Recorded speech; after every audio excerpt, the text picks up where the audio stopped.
आमीन। सब मिलकर बोलेंगे हालेलुया। युदेवा थे सबको Shaba शलोम।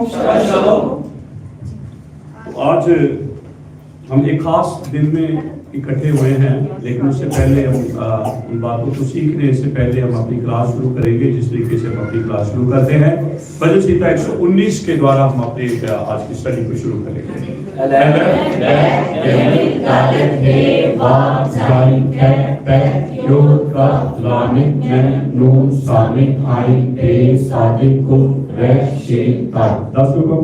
Anakya Doni, Lolenge, Lotisa, Jakuri, Kaburi, Lotrasa, Lotna, Vikarana, Lotana, Lotatma. सात पर Yom Prasad, Yom Prasod, Yom Rashid, Yom Shabod, Yom Tova, Yom Yekupuri, Yom Sukho. शमा इस्राएल की प्रार्थना।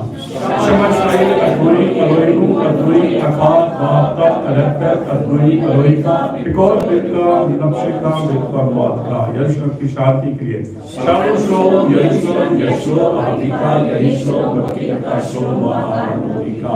अभिनु की प्रार्थना।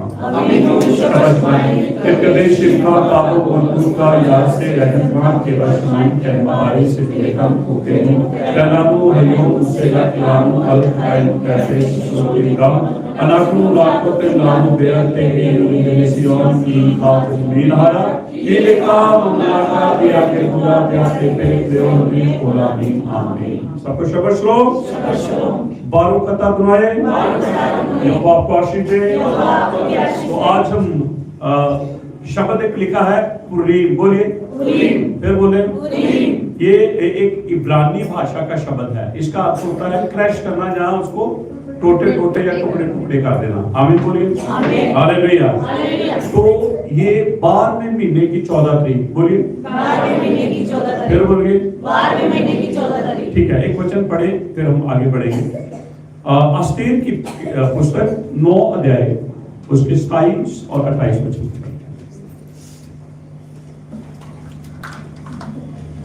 यहूदियों ने अपने अपने लिए और अपनी संतान के लिए और उन सबों के लिए भी जो उनमें मिल गए, ये अटल प्रण किया कि उस लेख के अनुसार प्रतिवर्ष उसके ठहराए हुए समय में वह ये 2 दिन माने। हाँ, 2 दिन माने।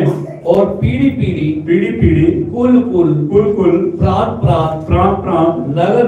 नगर में ये दिन याद किए जाएं और माने जाएं। कौन सा दिन? ये एक ऐसी टेस्टामनी है, एक ऐसी गवाही है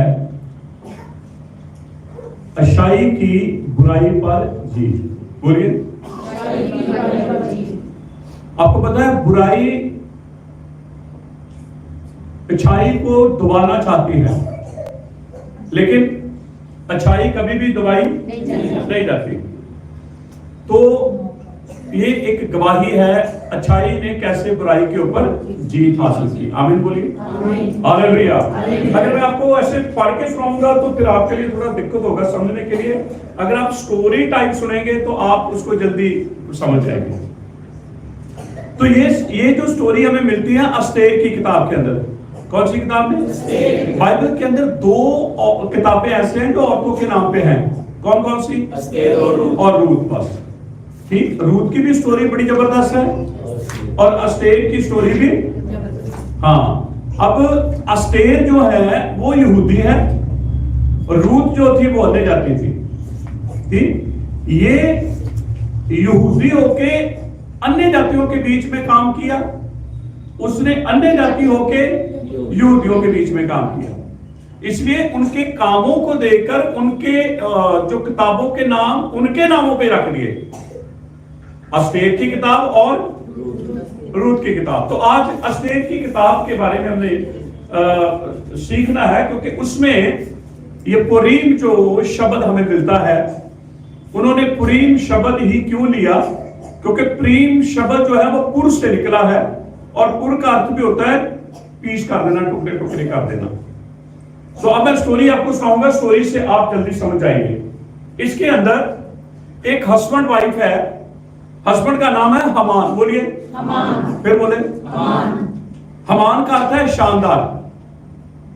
नाम का अर्थ तो बहुत अच्छा है, पर उसके हिसाब से उसके काम शानदार है और उसके लोगों के लिए भी उसके काम शानदार है, पर वो यहोवा की नजरों में उसके काम शानदार नहीं है। तो उसकी बीवी का नाम है जैरस। क्या है? जैरस। तो उसके नाम का अर्थ है गोल्ड, सोना। और ये दोनों नाम इब्रानी नाम नहीं है, ये फारसी नाम है। कौन से नाम है? हाँ, ये फारसी नाम है। ये याद रखना, मैं इसलिए बता रहा हूं क्योंकि बहुत सारी चीजें फारसी में भी बाइबल के अंदर हमें मिलती हैं, जैसे नाम मिलते हैं, क्योंकि उन दिनों के अंदर जो हुकूमत थी वो फारस के राजा की थी। तो ये जो लोग हैं, हमान जो है, ये अमलेकियों में से है। किसमें से? अमलेकियों में से। फिर बोलिए अमलेकी किसमें से है? ईसाऊ में से। और ईसाऊ किसके विरोध में था? याकूब के। ईसाऊ किसको मारना चाहता था? किसका नामो निशान मिटाना चाहता था? हाँ, ईसाऊ बुराई है, याकूब अच्छाई है। लेकिन हुआ क्या? याकूब उसके ऊपर जयवंत हो गया। आमीन बोलिए। तो ये स्टोरी पीछे से चलती आ रही है। तो यहां पर जो मुर्दकई है और अस्तेर है, बोलिए फिर बोले, क्योंकि अस्तेर का नाम फारसी नाम है, वैसे उसका नाम था हदासा। हदासा का अर्थ होता है मेहंदी, अस्तेर का अर्थ होता है स्टार। तो हदासा से जब उसने फारस के राजा से शादी की तो उसका नाम क्या रख दिया गया? अस्तेर, फारसी नाम हो गया। तो यहां दो करैक्टर हैं, मुर्दकई और अस्तेर, बोलिए। और दूसरे दो करैक्टर हमान और जैरस। ठीक, या से नहीं, जास पता है, या नहीं, जास, जैरस। और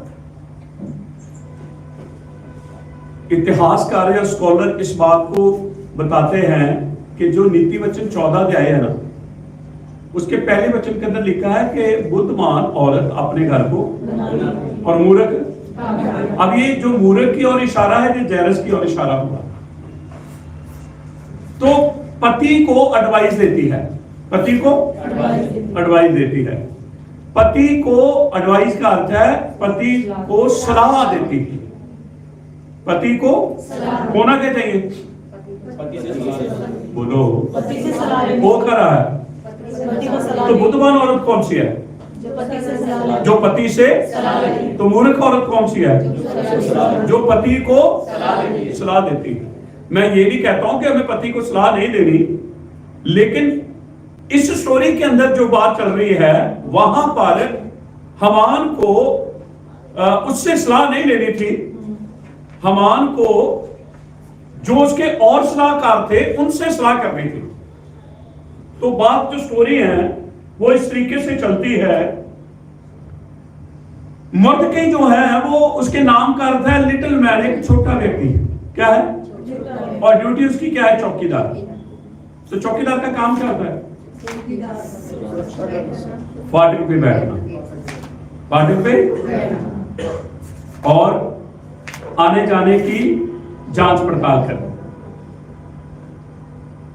कोई ज्यादा बड़ा ओहदा नहीं है, बिल्कुल साधारण सा ओहदा उसे मिला है। फाटक के ऊपर आप बैठना, कोई आता है उससे बातचीत करनी, कौन है पूछताछ करनी, फिर उसको अंदर भेजना।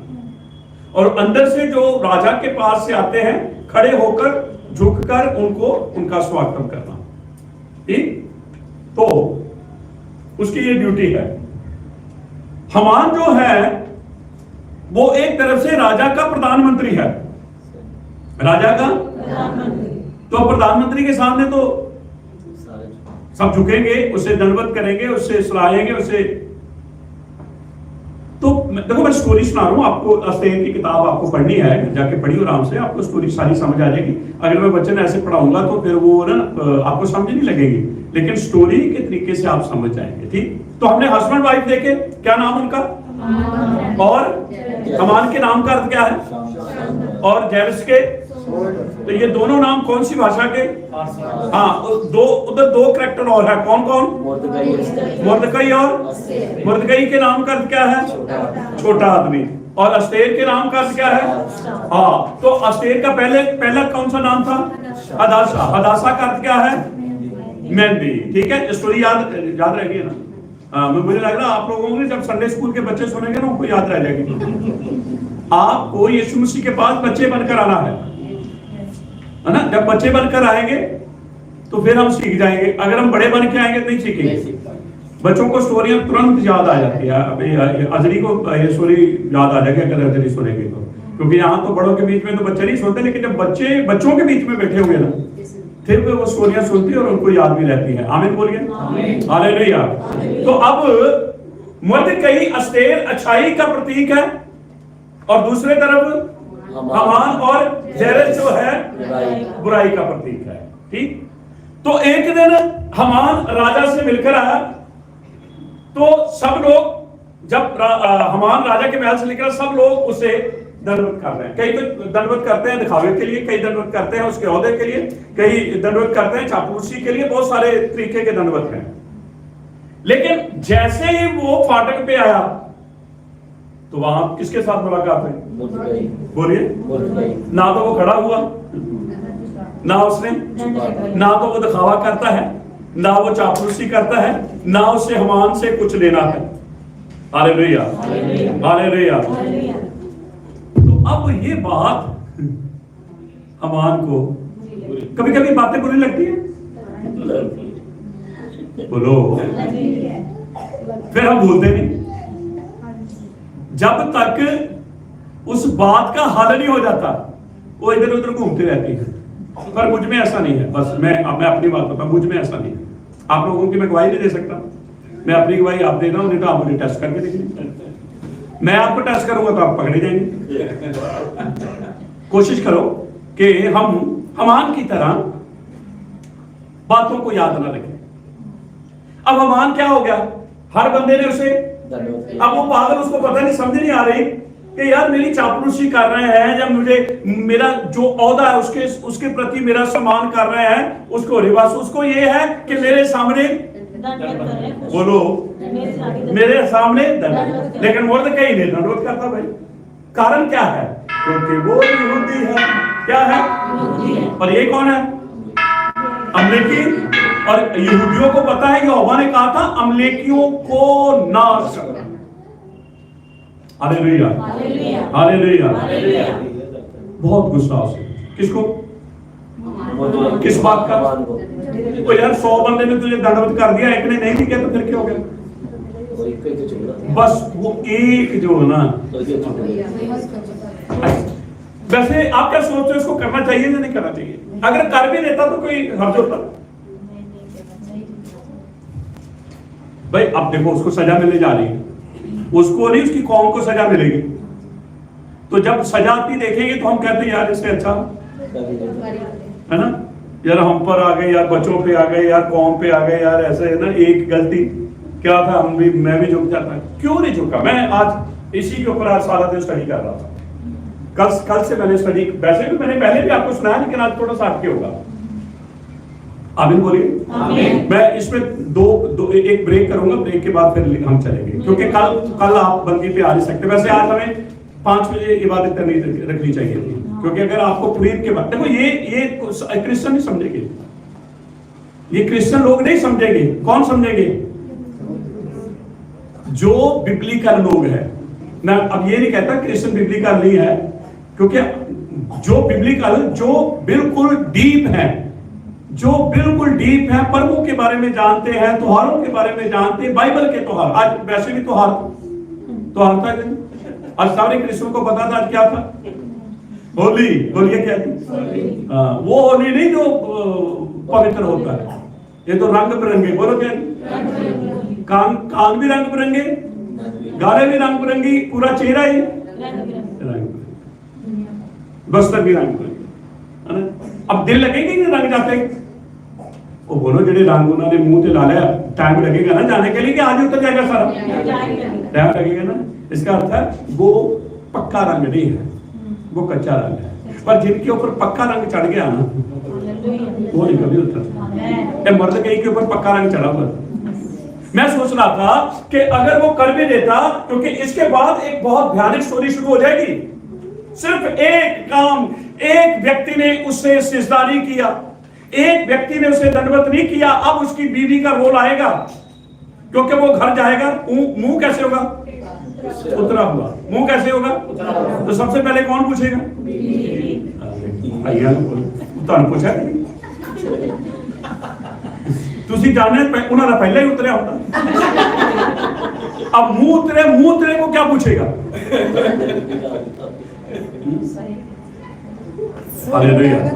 वैसे चेहरे से पता चलता है नहीं पता था?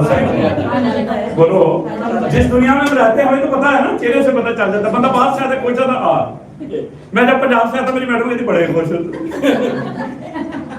तो पूछ लो, पीछे बाद में पूछ लेना। हालेलुया, सही है ना? चलो सुनते ध्यान से। तो मर्दकई ने दंडवत नहीं किया, कारण पता क्या था? हामान ने जो पोशाक पहनी थी ना, उसके ऊपर एक बड़ी मूर्ति बनी हुई थी। क्या बनी थी? जिसको वो पूजता था। तो वो मूर्ति को इसलिए आगे रखता था कि इस मूर्ति के कारण, इस देवते के कारण मैं यहां तक हूं। तो अब जब मर्दकई देखता था तो उसको हामान तो नजर ही नहीं आता था। कौन नजर आता था? मूर्ति। तो वो कभी दंडवत कर ही नहीं सकता। अगर वो हामान को करता है तो किसको कर रहा है? मूर्ति को। अगर वस्त्र ना होते तो हो सकता है उसके औहदे के मुताबिक, कई दफा हम बुजुर्गों के सामने हम इसलिए नहीं झुकते कि उनको हम यहोवा का औहदा या रब का औहदा देते हैं, हम उनकी रिस्पेक्ट करते हैं। हो सकता है अगर वो ऐसी पोशाक ना पहनता तो मर्दकई खड़ा होकर उसे, और वो बंदा हामान भी नहीं, वो वस्त्र उतारता नहीं उसको, वो कहता इसी के कारण तो मैं आज यहां तक हूं। कई दफा हम गले में लॉकेट नहीं डाल देते। आज बहुत सारे लोगों ने गले में लो जी, ये कारण सानू बरकत हुई, ये कारण हमारी तरक्की हुई, ये कारण। हाँ, तो अब ये सारी बातें हामान के साथ हो रही थी, और जैसे ही हामान वापस घर गया, चेहरा उतरा हुआ, बीवी ने पूछा क्या हुआ आज महल में? किसी ने पूछा नहीं, कहता सब कुछ हुआ, सब कुछ हुआ, बड़ी इज्जत थी, बहुत खाना अच्छा, सब। फायदा क्या है? कहता बाहर आते ही मूड। कई दफा एक व्यक्ति आपको मिलेगा, आपका सारा मूड। हालेलुया। तो बीबी को स्टोरी सुनाई, सुने ध्यान से। हामान के 365 सलाहकार थे। कितने? 65 बीबी से 365 क्यों रखे?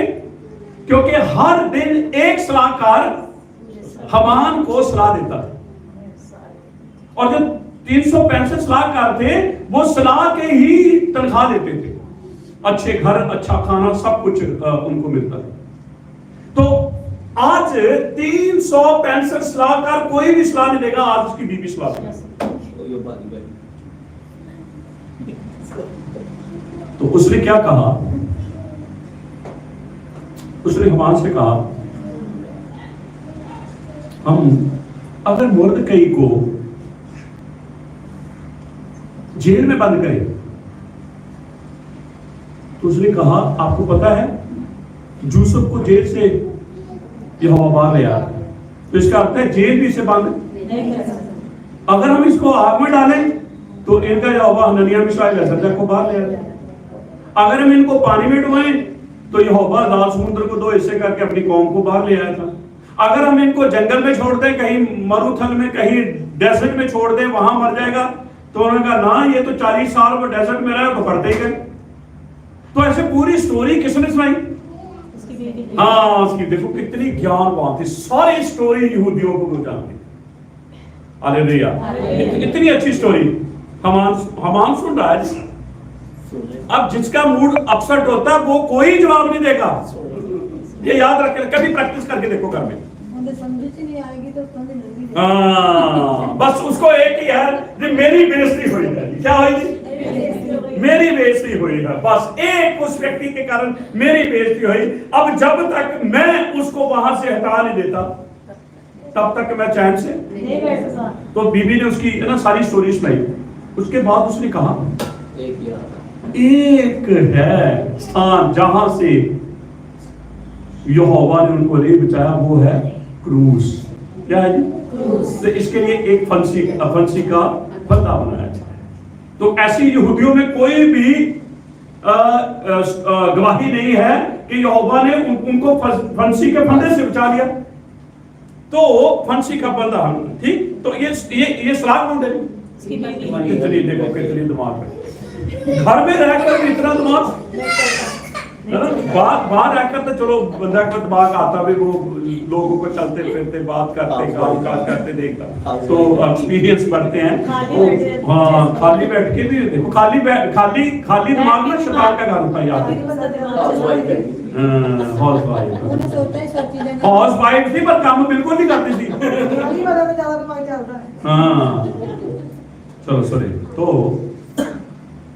उसने कहा हाँ ये ठीक है, तुरंत हमारे हामी कर। तो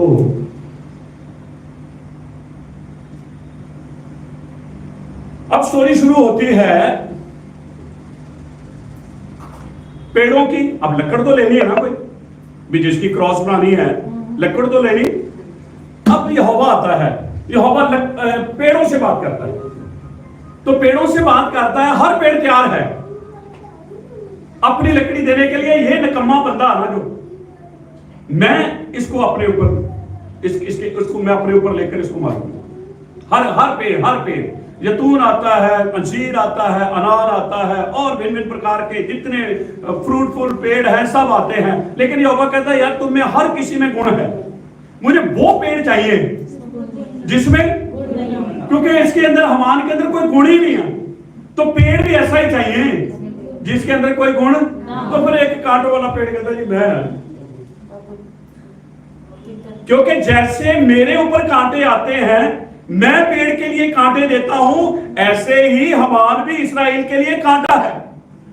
तो फिर कांटा कहां जाएगा?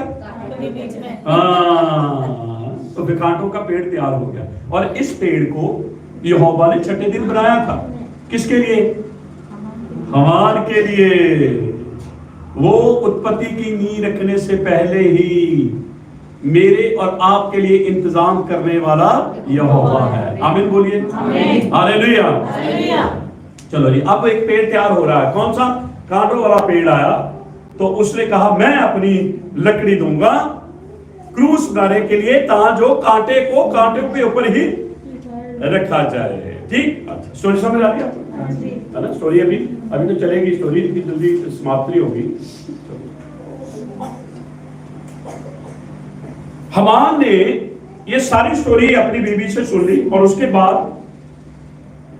उसने राजा से एक लेटर लिया। राजा को पहले राजा की चापलूसी की। लो जी, एक ऐसी कौम है जहां जहां हमारी हुकूमत है वहां सब जगह पर वो तितर बितर है। एक छोटी सी कौम है। राजा ना तो वो तेरे हुक्मों को मानते ना तेरे नियम को मानती है, तो क्यों ना हम उसको हटा दें। तो राजा तो खुश है यार, मेरे हुक्म नहीं मानते, मेरे नियम नहीं मानते।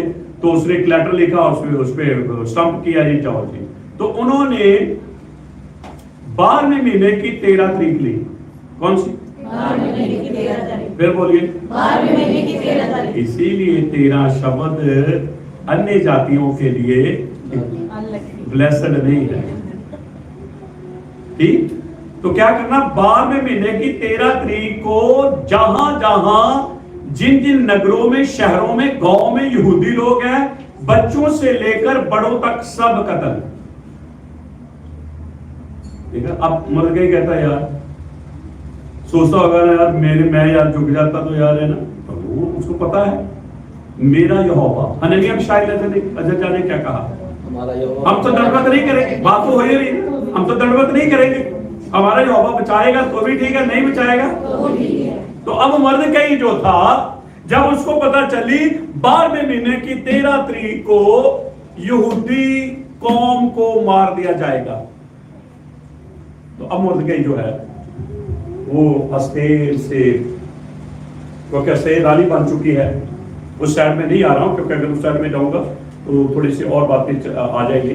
तो अब अस्तेर तो रानी बन चुकी है, तो वो तो महल में रह रही। तो अस्तेर तक ये बात पहुंची है कि मुर्दकई, क्योंकि उसका अंकल था, उसका चाचू था, उसके भाई की वो बेटी थी, उसका पालन पोषण किया, तो उसके लिए वो पापा ही था। भी मेरे पापा ने मुझे ये मैसेज दिया है कि ऐसे ऐसे हो रहा है, तो तू तो आराम से ना महल में बैठी है ना, तो बचेगी तू भी नहीं, बचेगी। अगर तू आज कुछ नहीं करेगी, मदद तो आएगी, मदद तो आएगी। तो मैं चाहता हूं कि ये मदद तेरे द्वारा क्यों ना जाए, मदद तो आनी है। ठीक, तो जब अस्तेर को ये बात पता चली तो अस्तेर ने कहा जाओ यहूदी कौम को बोलो उपवास करो। क्या करो? उपवास। फिर बोलो उपवास करो। कितने दिन? 3 दिन। 3 दिन और 3 रात। मैं और मेरी सहेलियां भी, मैं और मेरी सहेलियां भी। तो मैं बिन बुलाए राजा के पास जाऊं, मैं बिन बुलाए राजा के पास। अच्छा, अब उपवास रखा क्यों उन्होंने? क्योंकि उनके सामने क्या है? एक बहुत बड़ी, हाँ। अब ये याद रखें, उपवास उनकी समस्या का हल नहीं कर रहा, उपवास अस्तेर को तैयार कर रहा है कि वो राजा के साथ, राजा के पास जाए। हमारी प्रार्थनाएं, हमारे उपवास तो ऐसे होते हैं, हम तो समस्या को हल करने के लिए लगे रहते हैं। हमारी उपवास, हमारी प्रार्थना ऐसी होनी चाहिए, हमें यीशु रूपी राजा के पास ले जाए, क्योंकि वहां ही हल है। हल कहां है? हमारी उपास, हमारी आराधना, हमारी प्रार्थना, हमारे उपवास हल नहीं किसी समस्या का कर सकते, लेकिन हल करने वाले के पास हमें लेकर जा सकते हैं। आमीन बोलिए। तो 3 दिन हो गए, तो अब उसको राजा के पास जाना। तो उन दिनों के अंदर तो प्रथा ये थी, जिसको राजा बुलाएगा, तो ये तो उस प्रथा से हटकर इसने मरना अपनी कौम के लिए मंजूर कर दिया। इसको पता था बिन बुलाए जाएंगे तो सजाए मौत है, लेकिन ये बिन बुलाए गई किसके पास? जो समस्या का हल कर सकता है। स्टंप किसने की थी? साइन किसने की थी? तो फिर हल तो उसी के पास था। तो जैसे ही वो गई तो राजा ने अपना आसा, जो हाथ में डंडा था, उसकी ओर बढ़ाया। इसका अर्थ है राजा खुश है, राजा खुश है। तो राजा से जब बात हुई तो राजा की उसने सेवा टहल की और राजा बड़ा खुश हुआ। कहता बोल मां, तू क्या मानती है? मैं तो तुसी ना मिनटों मिनट कहते, तो क्या पता देर नहीं लोगे, पूछ के देखो, चलो ले चलो सुने थे आज मैं इन्ना तो समझाऊंगा, मुझे लगता नहीं भी समझ आती है। कोई नहीं, हिसाब तो देना पड़ेगा, ये याद रखे, हिसाब तो देना ही पड़ेगा। तो अब उपवास उन्होंने इसलिए रखे, दुआएं इसलिए 3 दिन 3 रातें की कि अस्तेर को राजा के पास जाना है, और बस तुरंत राजा से वो, क्योंकि राजा खुश होगा तो वो कहेगा मांग तुझे क्या चाहिए, तो जल्दी से अस्तेर कहेगी जो मेरी कौम के ऊपर ये मुसीबत आने वाली, उस मुसीबत को का। अगर वो कहती तो हो जाता, लेकिन अस्तेर ने कहा मैं चाहती हूं कल फिर खाना खाने के लिए मेरे महल में आए, और अब की बार हमान को साथ लाओ। लिखा है ना, अपने शत्रुओं के सामने मेज लगा। देख लो अस्तेर क्या कर रही, मेज लगा रही है, नहीं लगा रही। तो हमान क्या करता है? नफरत करता है। तो राजा खुश हो गया, यार ये तो रानी बड़ी अच्छी, कुछ मांगा नहीं अपने लिए। ये कहती मैं फिर खाना हूं, मैं फिर खाना खिलाऊंगी। चलो हमान को पता चला, रानी अस्तेर ने मुझे बुलाया। थोड़ा मूड सेट हुआ, थोड़ा मूड। तो अब उसको सुबह महल में आना, किसके? राजा के साथ किसके महल में आना? रानी अस्तेर के पास आना। नींद आएगी मैनू नहीं लगता ਤੁਹਾਨੂੰ प्रधानमंत्री ने मिलना होवे ਤੁਹਾਨੂੰ पूरी रात के अपने यार सवेरे उठना यार जल्दी आना कि लेट ना आए 1 घंटा पहले इंतजार करना शुरू हो जाए हमान को नींद नहीं आई महल के बाहर घूम रहा है राजा सो रहा राजा को क्या जाना उधर यहूदी कौम जाग रही है अस्तेर जाग रही है हमान जाग रहा है हमान खुशी से जाग रहा है अस्तेर कल के लिए तैयारी कर रही है कल के लिए यहूदी कौम इंतजार कर रहे हैं मदद आएगी राजा क्या कर रहा है यहोवा ने जिब्राइल को भेजा काले ये बड़ा सुता खाने मान है वो मेरी कौम जाग रही है ये जब आप जागेंगे ना आपके अगर शत्रु सोए होंगे ना उठा देंगे खड़ा हो मेरे लोग जाग रहे हो तू राजा को जब जगाया तब अब तो नींद टूट गई कई दफा कहते यार नींद टूट गई हुन नींद अब राजा को नींद नहीं आ रही तो उसने महल में से एक शमशी आदमी को बुलाया नाम था शमशी बोलिए ये हमान का बेटा है 10 बेटे हैं उसके उनमें एक ये भी है शमशी को बुलाया क्योंकि राजा के इर्द गिर्द रहता है शमशी को कहता है यार तो ऐसे कर इतिहास की कोई पुस्तक ला यार सुना यार कोई स्टोरी सुना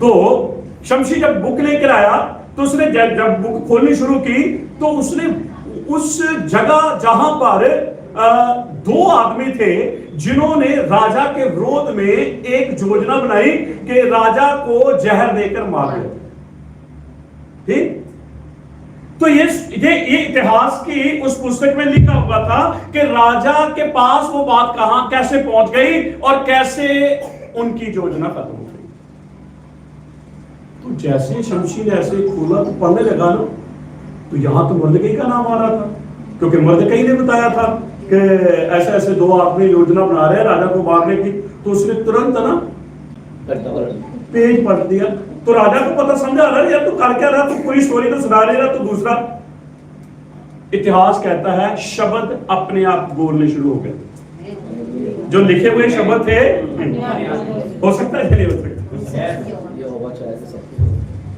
जो लिखत थी पन्नों के ऊपर शमशी नहीं पढ़ रहा था लेकिन शब्द बोलने शुरू हो गया जब पूरी स्टोरी सामने राजा के पास आई कि मर्दकई ने कैसे उन दोनों लोगों की योजनाओं को खत्म किया और राजा तक इस बात को पहुंचाया तो उसके बाद राजा ने शमशी से पूछा ओ शमशी वो बता मर्दकई के लिए कुछ किया बंदे के लिए यार इतना बड़ा मेरे साथ क्योंकि उसकी तो बात ही दबा दी और दबाने वाला कौन था हमान क्योंकि हमान के द्वारा तो सारे काम होने तो हमान ने वो उसके लड़कों ने उस बात को ही दबा दिया राजा तक ये बात पहुंची नहीं कि मर्दकई ने वो तो इतिहास की पुस्तक में लिखा था राजा ने कभी पढ़ा नहीं था लेकिन उस रात राजा ने जब सुना तो वो कहता मर्दकई के लिए कुछ किया कोई इनाम उन्होंने देता कहते जी इसमें तो लिखा ही नहीं है क्योंकि उसमें तो लिखा ही नहीं तभी उसको कोई आदर सम्मान दिया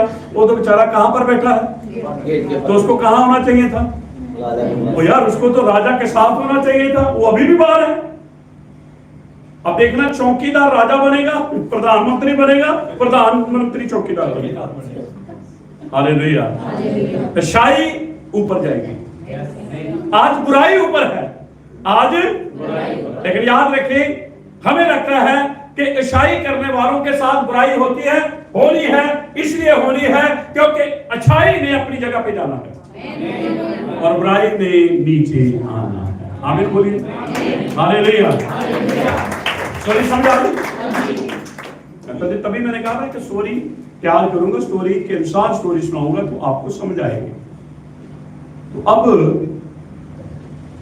राजा ने कहा भी उसको 2 आदर सम्मान देना चाहिए दिया नहीं है ना कहते नहीं दिया तो देना चाहिए ना तो उसने कहा कि महल में देखो कौन है जो महल में बात आपको मिले उसको पकड़ के लाओ तो वो तो शमशी का पापा ही तो पूरी रात क्या नहीं आ रही उसको किस बात के लिए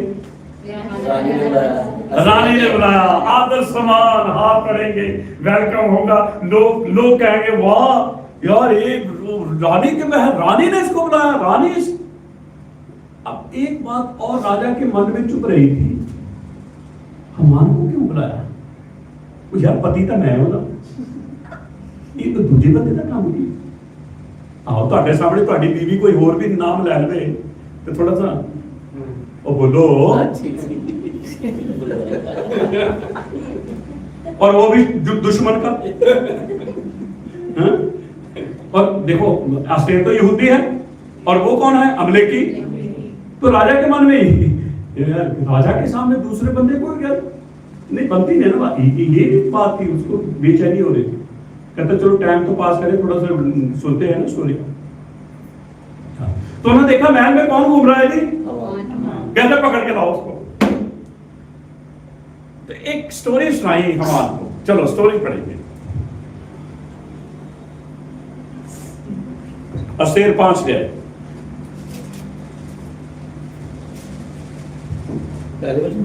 हाँ जी, पहले वचन। तीसरे दिन अस्तेर अपने राजकीय वस्त्र पहनकर राजभवन के भीतर आंगन में जाकर राजभवन के सामने खड़ी हो गई। राजा तो राजभवन में राजगद्दी पर भवन के द्वार के सामने विराजमान था। और जब राजा ने अस्तेर रानी को आसन में खड़ी हुई देखा, तब उससे प्रसन्न होकर सोने का राजदंड जो उसके हाथ में था उसकी ओर बढ़ाया। ये पूरा 5 अध्याय है ना, इसके 13-14 वचन आराम से घर जाके पढ़ना। ऐसे ना पढ़ना कि मैं बाइबल पढ़ रही हूँ, क्योंकि हम जब कहते हैं ना बाइबल पढ़ रहे हैं तो फिर उस तरीके से नहीं पढ़ रहे हैं जिस तरीके से हमें पढ़ना चाहिए। क्योंकि बाइबल हम धर्म ग्रंथ है, उसको उस तरीके से पढ़ते नहीं जैसे इसको पढ़ेंगे नहीं, इसको पढ़ना है समझते हुए। पढ़ते जाएं, समझते जाएं, पढ़ते जाएं, समझते जाएं। जब आप पढ़ते जाएंगे, समझते जाएंगे, मैं विश्वास करता हूं पवित्र आत्मा के द्वारा जो वचन लिखा है पवित्र आत्मा आपको समझाएगा। आमीन बोलिए, हालेलुया। तो ये स्टोरी अब चलेगी। अब स्टोरी का अब पर जैसे ही दूसरे अध्याय में 6 में चलेंगे। चलो 6 में जाए। उस रात राजा को नींद नहीं आई। उस रात राजा को देखो कितने जने नहीं सो रहे? हमान भी नहीं सो रहा, शमशी ओदा बेटा भी नहीं सो रहा। मेरे पापा ने कल अस्तेर के घर जाना। उधर यहूदी कौम नहीं सो रही, अस्तेर नहीं सो रही, ये सुता है, उठाया गया है। जब हम इसकी बैकग्राउंड पढ़े, सो रहा था, इसको उठाया। अब जब नींद टूट गई तो अब नींद नहीं आ रही। चलो पढ़ो जी। उस रात राजा को नींद नहीं आई, इसलिए उसकी आज्ञा के इतिहास की पुस्तक लाई गई और वह पढ़कर राजा को सुनाई गई। और ये लिखा हुआ मिला कि जब राजा शहरस के हाकिम जो द्वारपाल भी थे, उनमें से बिगताना और तेरेस, 2 नाम है, बिगताना और तेरेस। हाँ, ध्यान से सुनो, तेरेस, बिगताना और तेरेस, ये 2 व्यक्ति थे। अब ये राजा को क्यों मारना चाहते हैं? ये भी मर्दकाई से चिढ़ते हैं। अब ये पहले से राजा के पास है, ये मर्दकाई बाद में आया। अब इनको मर्दकई से नीचे ओहदा दिया, मर्दकई को ऊपर दिया। अब ये लोग जो थे सुबह उठते पहले तो मर्दकई को देखते थे, फिर इनको गुस्सा आते थे, यार फारसी हम, ये यार यहूदी, और सुबह सुबह इसको ही देखना पड़ता है और उसको दंडवत करना पड़ता है। वो कहते ऐसे करते हैं। ये सारे काम राजा के द्वारा हुए ना, राजा को हटाते हैं। मर्दकई को तभी तो ये, अगर ये ओहदे पे बड़े होते तो मर्दकई को तो ये बात पता ही नहीं चलती। मर्दकई को बात पता है इसलिए चली क्योंकि ये ओहदे से कम है। नीचे वालों का सारा ख्याल मर्दकई को है, ऊपर वालों का ख्याल नहीं है कि कौन क्या कर रहा है, कौन क्या नहीं कर रहा। तो ये वजह थी कि ये 2 व्यक्ति जो थे ये राजा को मारना चाहते थे। पढ़ो आगे। उनमें से बिगताना और तेरेस 2 जनों ने उस पर हाथ चलाने की युक्ति की थी, उसे मुर्दकई ने प्रकट कर दिया। तब राजा ने पूछा, इसके बदले मुर्दकई की क्या प्रतिष्ठा और बढ़ाई गई? राजा के जो सेवक उसकी सेवा टहल कर रहे थे, उन्होंने उसको उत्तर दिया, उसके लिए उसको कुछ भी नहीं दिया गया। राजा ने पूछा, आंगन में कौन है? आंगन में कौन है? उसी समय तो हमान राजा भवन के से बाहरी आंगन में इस मनसा से आया था कि जो खंबा उसने मुर्दकई के लिए तैयार किया आया था, उस पर उसको लटका देने की चर्चा राजा से की जाए। तब राजा के सेवकों ने उससे कहा, आंगन में तो हमान खड़ा है। राजा ने कहा, उसे अंदर बुलाओ। तब हमान भीतर आया। तब राजा ने उससे पूछा, जिस मनुष्य की प्रतिष्ठा राजा करना चाहता हो तो उसके लिए क्या करना अब हमान सही से है? ना राजा की बातचीत हुई। हमान तो था, अगर राजा किसी को आदर देना चाहे कैसे? तो हमान बड़ा कुछ कहना मैं इतना हैगा और के आदर देना। तो उसको लग रहा है ये सारी बातें किसके लिए हो रही? हम मेरे लिए हो रही। वो कह रहा है उसको ऐसा करना चाहिए, उसको ऐसा करना चाहिए, उसको ऐसा करना चाहिए। वो सारा सब उसे लग रहा था सब कुछ मेरे लिए राजा करने जा रहा। हाँ जी, आगे बढ़े। जब हमान भीतर आया तब राजा ने उससे पूछा कि जिस मनुष्य की प्रतिष्ठा राजा करना चाहता हो तो उसके लिए क्या करना सही है? हमान ने सोच कर कि मुझसे अधिक राजकाई की प्रतिष्ठा करना चाहता होगा। राजा को उत्तर दिया, जिस मनुष्य की प्रतिष्ठा राजा करना चाहे तो पहले उसके लिए राजकाई वस्त्र मंगाए जाएं। पहले कह रहे शाही वस्त्र। कौन कह रहा है? हाँ, शाही वस्त्र मैंने तो कह दिया। चलो अब मैं बताऊं ना भी आदर कैसे देना चाहिए। सबसे पहले उसके लिए शाही वस्त्र लाए जाएं। हाँ जी, आगे जी। वो शाही वस्त्र जो राजा पहनता है और एक घोड़ा भी हो, फिर एक घोड़ा भी हो जिसमें राजा सवार होता जिसमें है, राजा सवार होता है, और उसके सिर पर राज के मुकुट धरा जाए। लो जी, अब क्या कह रहा है जी? एक शाही वस्त्र चाहिए, एक घोड़ा चाहिए, एक मुकुट चाहिए, और फिर उसको घोड़े के ऊपर बिठाया जाए और फिर पूरे महल में घुमाया जाए और फिर ये कहा जाए जिसको राजा आदर देता है उसको उसका और आदर बढ़ता है। ऐसे है ना। अब वो सोच रहा था मेरे साथ सब कुछ मेरे साथ होगा। आगे चले। फिर वह वस्त्र और वह घोड़ा राजा के किसी बड़े हाकिम को सौंपा जाए और जिसकी प्रतिष्ठा राजा करना चाहता हो उसको वह वस्त्र पहना दिए जाए और उस घोड़े पर सवार करके नगर के चौक में उसे घुमाया जाए और उसके आगे आगे ये प्रचार किया जाए कि जिसकी प्रतिष्ठा राजा करना चाहता है उसके साथ ऐसा ही किया जाए। राजा ने हमान से कहा, फुर्ती करके अपने कहने के अनुसार उस वस्त्र और घोड़े को लेकर उस यहूदी मुर्दकई से जो राजभवन के फाटक में बैठा करता था वैसा ही कर। जैसा तूने कहा है उसमें से कुछ भी कम मत करियो। किसको लेकर आता है? वो तो तेरे सामने चुकिया नहीं। अब देखो आएगा ना, टाइम आएगा कि नहीं? चलो जब हमान तो अब चेहरा कैसे होगा? अब वापस फिर घर जाएगा, फिर बीवी, हाँ बीवी फिर बात करेगी। अच्छा, पहले मुंह उतरा कि उसको दंडवत नहीं किया, अब तो समझ लो कि हाथी पार हो गई। अब तो शाही वस्त्र लाए, घोड़ा लाया, मुकुट लाया, तो घुमाना किसको था? जो बहुत आदर रखता हो। तो राजा कहता है यार तेरे से ज्यादा तो कोई आदर रखता नहीं है ना, तो फिर बुला मुर्दकई को और कर उसका सारा वेलकम और फिर उसके घोड़े को लेकर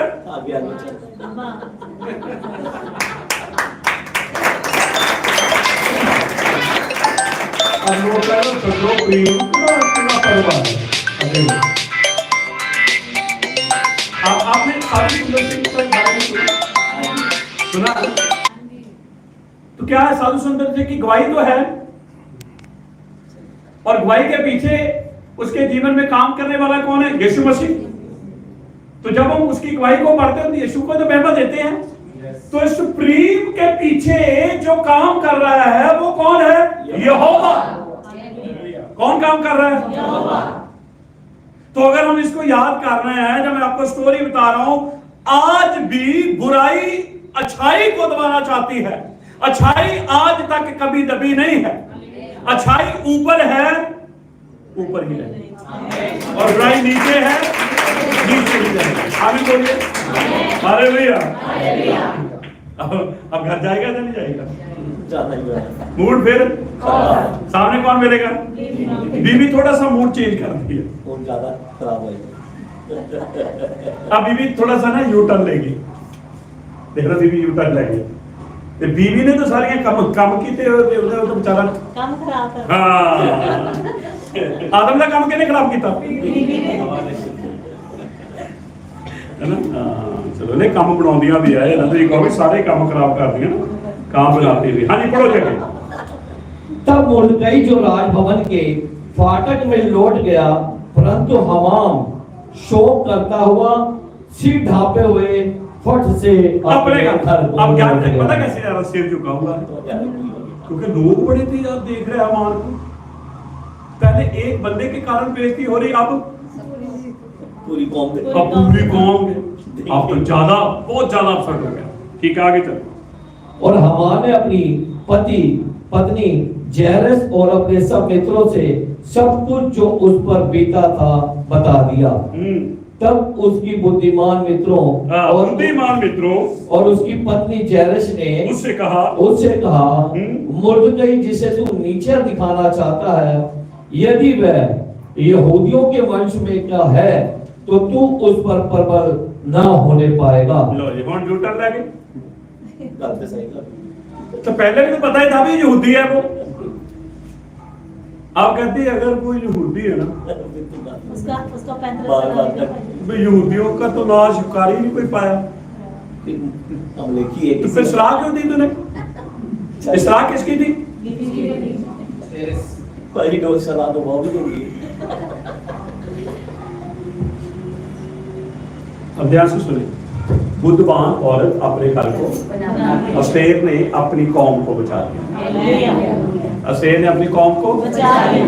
मूर्ख जैरस ने पति भी गवा लिया, बच्चे भी गए, बेटे भी गए। 10 बेटे एक दिन में ही 10 बेटों को फांसी पर चढ़ा दिया। और मुर्दकई 50 फुट ऊंचा 50 फुट ऊंचा खंबा लकड़ी का बनाया गया। किसके लिए? बोलो किसके लिए? बोलो किसके लिए बनाया? उसके लिए गया कौन? बोलो कौन? हमान। जो टोया गड्ढा जाएगा या नहीं जाएगा? जैसी करनी अच्छाई की बुराई पर जी। आमीन बोलिए। आमीन। और इस सारी स्टोरी के पीछे, पर्दे के पीछे काम कौन कर रहा है? और पूरी अस्तेर की किताब के अंदर यहोवा का नाम ही नहीं है। बाइबल के अंदर सिर्फ एक ही किताब है जिसके अंदर यहोवा का नाम नहीं आया, लेकिन फिर भी उसको बाइबल में लिखा। ऐसे हो सकता कि किताब है बाइबल के अंदर, उसके अंदर यहोवा का नाम नहीं है, पर मैं आपको बताना चाहता हूं उसका नाम कोड में है। उसका नाम कोड में है। कौन सा महीना? कौन सी तारीख?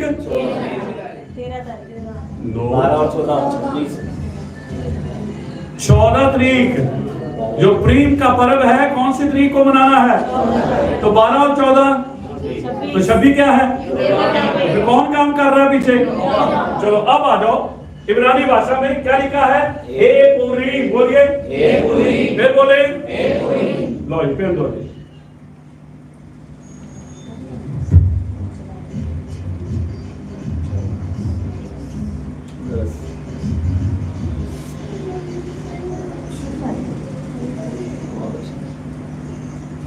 हटा दीजिए 0, अब प्लस करो 4 5 2 7 6 7 13